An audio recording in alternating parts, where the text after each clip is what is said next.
Itabi po natin ang usaping pampolitika rito. Ang pinag-uusapan natin dito, ang soberenya na ipinagbili ng bangag ng presidente. Tama! Yan ang pinag-uusapan. Alam nyo, kung mag-uusap tayo ng batas sa batas, maaaring may abogado rito, maaaring may alam sa batas, pero karamihan sa inyo, mga pangkaraniwang tao, mga simpleng batain nyo lamang. Simple lang ang pagpapaliwanag, mga kababayan, batain nyo.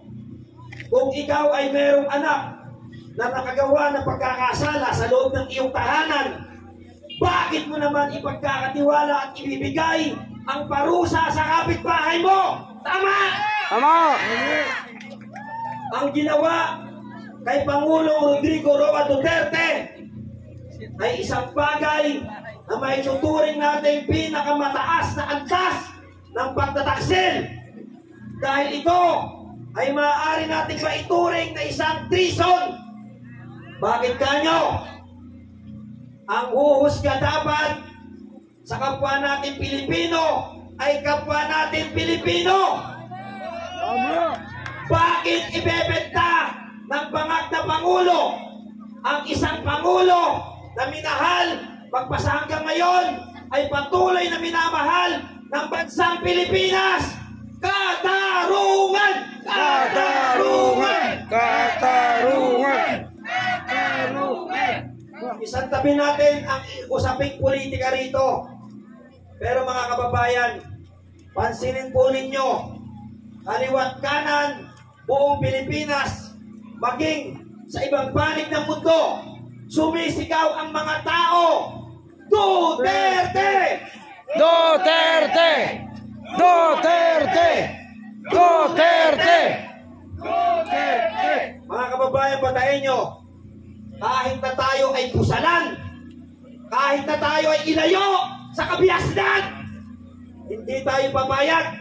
Mauulit ang hakbang ito ng maisog, sapagkat naniniwala tayo, marami tayong mga kababayan ang nandyan sa iba't ibang bayan, 12 bayan ng Bataan, ang gustong magpunta sa atin. Tama! Tama! Tignan ninyo ang ating itsura dito. O konti lamang ang nakaririnig. Bakit? Bakit ganon? Bakit tila ba tayo ay sinisikal ang ating mga karapatan? Papayag ba tayo na tayo ay supilin? Hindi! Mauulit ang hakbang ng maisog at sisiguruhin namin sa inyo, mabibigyan ng katarungan ang ginagawang paninikil sa ating mga karapatan, lalo na ng mga magnanakaw sa gobyerno. Tama! Mabuhay maisog! Mabuhay! Sa ngayon mga kababayan, ang ating mga kababayan ay naandun na kanina sa Mindiola. Hinaharang at patuloy na dumadami ang mga kababayan natin na gustong tunguhin ang Malacanang. Bakit? Dahil ang gobyernong ito ay bingi at bangag. Yeah! Papayag ba tayo, mga kababayan, na tayo ay pamunuan ng bangag? Yeah! Bakit tuwang-tuwa ang mga kababayan nating Bataeño? Nakita ko kanina habang tayo ay nagmo-motorcade, marami sa nagtataas ng kamao ay mga mukhang adik. Tama, mali? Tama! Pero bakit nila tinataas ang kanilang kamao? Sapagkat naniniwala ako na maaaring binago ang buhay nila ng war on drugs. Yes!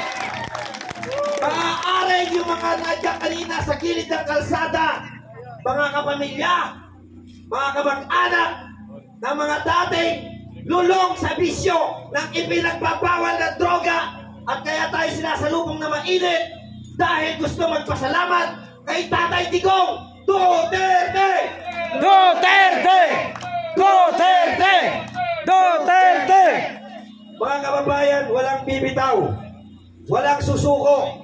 Huwag nating hahayaan na ang mga nakaupo sa gobyerno ay patuloy tayong nakawan, patuloy na sikilin ang ating malaya pamamahayag At higit sa lahat, ibenta tayo sa hindi natin mga kapwa Pilipino. Kaya magpapatuloy ang hakbang na maisog at kaawaan nawa tayo ng buong may kapal at makamit natin ang ating inaasam.